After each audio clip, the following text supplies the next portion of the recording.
ಬೆಚ್ಚಕನ್ನೆ. ಬಡವರ ಮನೆಯಲ್ಲಿ ಹುಟ್ಟಿದರೂ ಮದುವೆಯನ್ನ ವಿಜೃಂಭಣೆಯಿಂದ ಮಾಡ್ಕೋಬೇಕು ಅಂತ ನೂರಾರು ಕನಸುಗಳನ್ನ ಕಂಡೆ. ಆದ್ರೆ ತಂದೆ ತಾಯಿ ಇಲ್ಲದ ತಬ್ಬಲಿಯಾದ ನನ್ನ ಚಿಕ್ಕಪ್ಪ ಸಾಕಿ ಸಲಹಿ ವಿದ್ಯಾವಂತಳನ್ನಾಗಿ ಮಾಡಿದ್ರು. ಹೇಗಾದರೂ ನನ್ನ ಮನೆಯಿಂದ ಹೊರ ನೂಕಿದ್ರೆ ಸಾಕು ಅಂತ ಪೂರ್ವಾಪರಗಳನ್ನ ವಿಚಾರಿಸದೆ ಒಬ್ಬ ಕುಡುಕನಿಗೆ ನನ್ನ ಕೊಟ್ಟು ಮದುವೆ ಮಾಡಿ ಮನೆಯಿಂದ ಹೊರನೂಕಿದ್ರು. ಆ ಕುಡುಕ ಗಂಡನನ್ನ ಕಟ್ಟಿಕೊಂಡು ನಾ ಪಟ್ಟ ಪಾಡು ಅಷ್ಟಿಷ್ಟಲ್ಲ. ಹೋಗದೇ ಇರುವ ದೇವಸ್ಥಾನವಿಲ್ಲ, ಕಟ್ಟದೇ ಇರುವ ಹರಕೆ ಇಲ್ಲ. ಏನ್ ಮಾಡಿದ್ರು ನನ್ನ ಗಂಡ ಮಾತ್ರ ಕುಡಿದ ಚಟದಿಂದ ಬದಲಾಗ್ಲೇ ಇಲ್ಲ. ನನ್ನ ಬಾಳು ಅದು ಯಾವಾಗ ಬಂಗಾರವಾಗುತ್ತೋ ಏನೋ. ಈ ನನ್ನ ಬಾಳಿನಲ್ಲಿ ಸಂತೋಷದ ಬಿರುಗಾಳಿ ಎಂಬಂತೆ ಆ ದೇವಿ ನನಗೊಂದು ಮುದ್ದಾದ ಗಂಡು ಮಗುವನ್ನ ಕರುಣಿಸಿದ. ಆ ಮಗುವ ಲಾಲನೆ ಪಾಲನೆ ಮಾಡ್ತಾ ಅವನ ಸಂತೋಷವನ್ನೇ ನೋಡ್ತಾ ಕಾಲ ಕಳೀತಾ ಇದ್ದೀನಿ. ಕಾಲ ಕಳೀತಾ ಇದ್ದೀನಿ.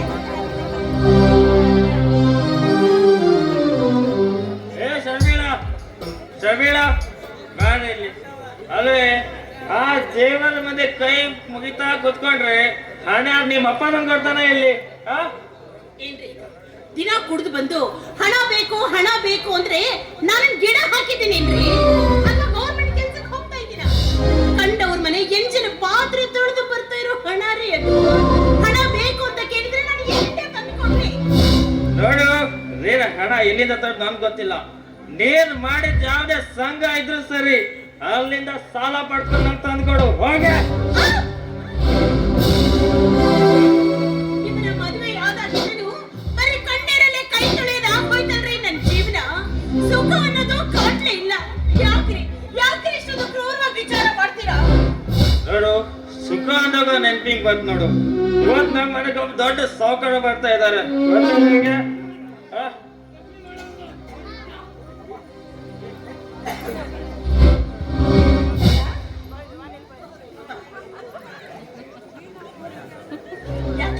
ಬೇಗ ಸ್ಕೂಲ್ ಹತ್ರ ಬರ್ಲಿಲ್ಲ ಅಂತ ಕೇಳಕ್ ಬಂದ? ಏನು ಇಲ್ಲ ಕಣ, ಬೇಗನೆ ಬರ್ಬೇಕು ಅಂತ ಇದ್ದೆ. ಆದ್ರೆ ಅಮ್ಮನಿಗೆ ತುಂಬಾ ಕೆಲ್ಸ ಆಯ್ತು ಕಣೋ, ಅದಕ್ಕೆ ಬರಕ್ ಆಗ್ಲಿಲ್ಲ. ನಾಳೆ ಅಮ್ಮ ಬೇಗ ಬಂದು ನಿನ್ನ ಸ್ಕೂಲಿಂದ ಕರ್ಕೊಂಡ್ ಬರ್ತೀನಿ ಆಯ್ತಾ? ಸರಿ, ಹೋಮ್ವರ್ಕ್ ಮಾಡ್ಕೊ ಹೋಗು. ಹುಡುಗರ ಮುದ್ದು ಮಗನೇ ಬಾರ ಇಲ್ಲಿ, ಇವತ್ತು ನೀನು ಮನೇಲಿ ಇರೋದೇ ಬೇಡ. ಪಕ್ಕದ ಮನೆ ಅಂಕಲ್ ಮನೆಗೆ ಹೋಗಿ ಆಟ ಆಡು ಹೋಗ. ಯಾಕ್ರಿ ಮಗುನ ಹಾಗೆಲ್ಲ ಮಾಡ್ತಾ ಇದ್ದೀರಾ ನೀವು? ನೋಡಿ, ಇಲ್ಲ ನಂಗೆ ಓದ್ಕೋಬೇಕು, ನಾನು ಹೋಗಲ್ಲ.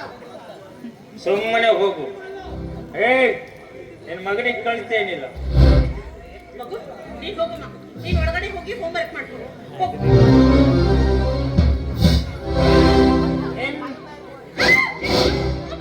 ನಿನ್ನ ಶಾಲೆಯಿಂದ ಅವರು ತುಂಬಾ ನಾಟಕ ಆಡ್ತಿದ್ದಾರೆ. ಅವರೇ ನನಗೆ ಕೆಲಸ ಮಾಡ್ತಾಬೇಕಾಗಿದೆ. ನೀನ್ ಗಂಡವನ್ನ ಪ್ರಯತ್ನ ಅದು ಯಾರೋ ಬರ್ತಾರೆ ಅಂತ ಹೇಳಿದ್ರಲ್ಲ, ಊಟಕ್ಕೆ ಏನಾದ್ರೂ ಮಾಡ್ಬೇಕಾ? ಊಟ ಸಾಯಲಿ, ನೀನು ಊಟ ಗೀಟ ಏನು ಮಾಡೋಣ, ರೆಡಿ ಆಗಿದ್ರೆ ಸಾಕು ಅಷ್ಟೇ. ನಿಮ್ಮ ಮಾತಿನ ಅರ್ಥ ಬಗ್ಗೆ ಮಾತಾಡಬೇಕು. ನೀನು ಹೇಳಿದ ಅಷ್ಟೇ ಮಾಡು. ದುಡ್ಡು ಕೊಡೋದು ನನಗೆ ಅಂತ ಮಾತಾಡ್ತೀನಿ ನೀನು.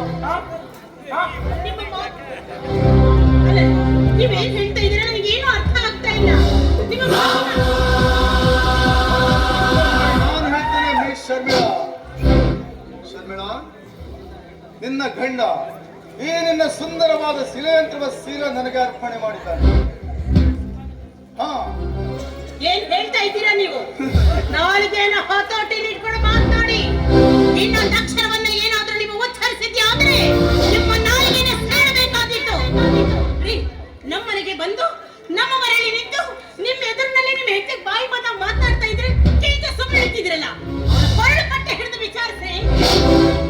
ಅವರ ಕೊರಳು ಪಟ್ಟೆ ಹಿಡಿದಕ್ಕೆ ನನಗೆ ಏನೇ ಯೋಗ್ಯತೆ ಇದೆ? ಏನ್ ಯೋಗ್ಯತೆ ಇದೆ? ಅವರು ದೊಡ್ಡ ಸಾಹುಕಾರು, ಅವರ ನಾವೇನು ವಿಚಾರಿಸಿದ್ರು?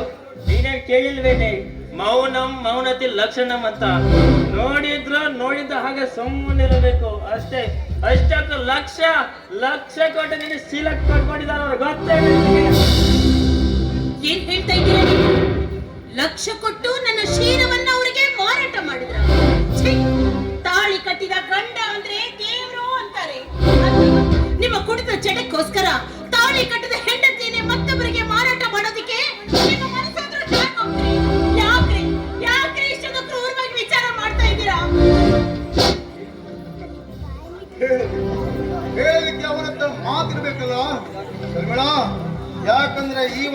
ಯೌವನಗಳಿಗೆ ಮುಂದೆ ನಿನ್ನ ಈ ಶೀಲಕ್ಕೆ ಬೆಲೆ ಇಲ್ಲ.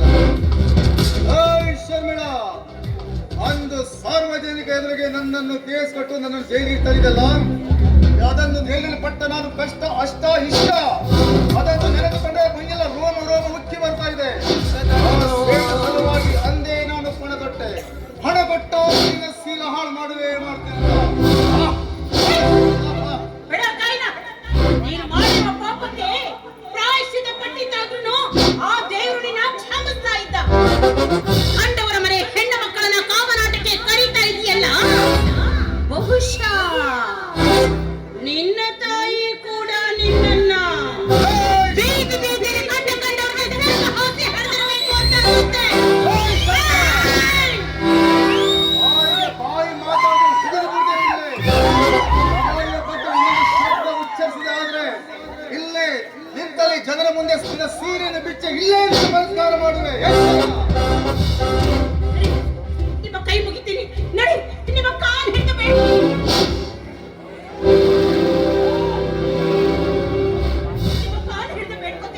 ನಿಮ್ಮ ಕುಡಿಯೋದಕ್ಕೆ ಹಣ ತಾನೇ ಬೇಕು. ಕಂಡವ್ರ ಹತ್ರ ಭಿಕ್ಷೆ ಬೇಡಿ ಆದ್ರೂ ನಿಮಗೆ ಹಣ ತಂದು ಕೊಡ್ತೀನಿ. ಈ ಪಾಪಿಗೆ ಮಾತ್ರ ನನ್ನ ಒಪ್ಪಿಸ್ಬೇಡ್ರಿ. ನಾನು ಏಕಪತಿ ವ್ರತಸ್ಥರಾಗಿ ಸಾಯ್ಬೇಕು ಅಂತ ಇದ್ದೀನಿ. ದಯವಿಟ್ಟು ನನ್ನ ಶೀಲವನ್ನ ಕಾಪಾಡಿ ಕಾಪಾಡಿ. ಕೇಳೇ ಇಲ್ಲ, ನೀನು ಶೀಲ ಕೊಟ್ಟ ದಾರಿ ಜನಕ್ಕೆ ಗಾಳಿ ತೂರಿ ಬಿಡಲ್ಲ ಕಣ್ಣೆ. ನಿನ್ನ ಗಂಡನಾಗ ನಾನೇ ಹೇಳ್ತಾ ಇದ್ದೀನಿ ಅಂದ್ಮೇಲೆ ಕೇಳಲೇಬೇಕು. ಅಷ್ಟೇ ಅಲ್ಲ, ಸಾಕಾದ್ರೆ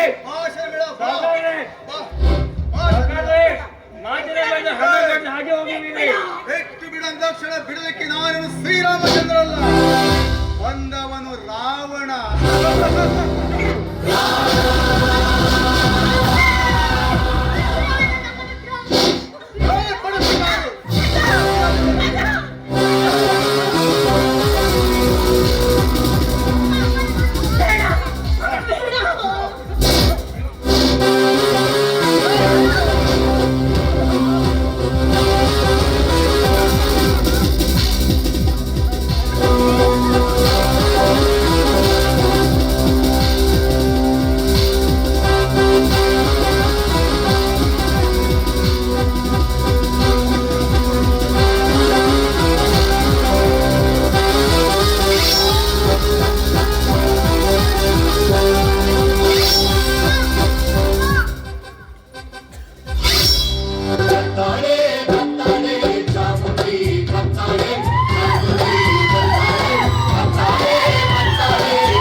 ಪ್ರತಿ ವರ್ಷ ಭೀಮನ ಅಮಾವಾಸ್ಯೆ ಬಂತು ಅಂದ್ರೆ ಸಾಕು, ತಾನು ದೀರ್ಘ ಸುಮಂಗಲಿಯಾಗಿ ಬಾಳಬೇಕು ಅಂತ ಗಂಡನ ಪಾದ ತೊಳೆದು ಪೂಜೆ ಮಾಡ್ತಾಳೆ. ನಿನ್ನ ಕುಡಿದ ಚಟಕ್ಕೋಸ್ಕರ ತಾಳಿ ಕಟ್ಟಿದ ಹೆಂಡತಿಯನ್ನೇ ಮತ್ತೊಬ್ಬನಿಗೆ ಮಾರಾಟ ಮಾಡ್ತೀಯಲ್ಲ. ನಿನ್ನಂಥವನೇನಾದ್ರೂ ಮನೆಯಲ್ಲಿದ್ರೆ ಆ ಹೆಣ್ಣಿಗೆ ಸುಖ ಅನ್ನೋದೇ ಇರೋದಿಲ್ಲ. ಅವಳು ನೆಮ್ಮದಿಯಾಗಿರೋದಕ್ಕೆ ಸಾಧ್ಯನೇ ಇಲ್ಲ, ಸಾಧ್ಯ ಇಲ್ಲ. ಏನು ಮಾಡಿದೆ ಅಂತ ಕೇಳ್ತಾ ಇದೆಯಲ್ವಾ? ಆ ಪಾರ್ವತಿ ದುಷ್ಟರನ್ನ ಸಂಹಾರ ಮಾಡೋದಕ್ಕೆ ಅವತಾರ ತಾಳಿ ಭೂಮಿಗೆ ಬಂದು ದುಷ್ಟರ ಸಂಹಾರ ಮಾಡಿದ್ದು. ಆದ್ರೆ ಈ ಶರ್ಮಿಳಾ ತನ್ನ ಶೀಲವನ್ನ ಕಾಪಾಡಿಕೊಳ್ಳೋದಕ್ಕೋಸ್ಕರ ಅವನನ್ನೇ ಧ್ವಂಸ ಮಾಡಿದ್ರು. ನಿನ್ನಂಥವನು ಈ ಭೂಮಿಯ ಮೇಲಿದ್ರೆ ಅದೆಷ್ಟು ಜನ ಹೆಣ್ಣು ಮಕ್ಕಳು ನೆಮ್ಮದಿ ಹಾಳು ಮಾಡ್ತೀಯೋ ಏನೋ. ನಿನ್ನಂಥವನು ಬದುಕಿರಬಾರ್ದು, ನಿನ್ನಂಥವನು ಬದುಕಿರಬಾರ್ದು.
ನೀನೇನ ನೋಡಿ?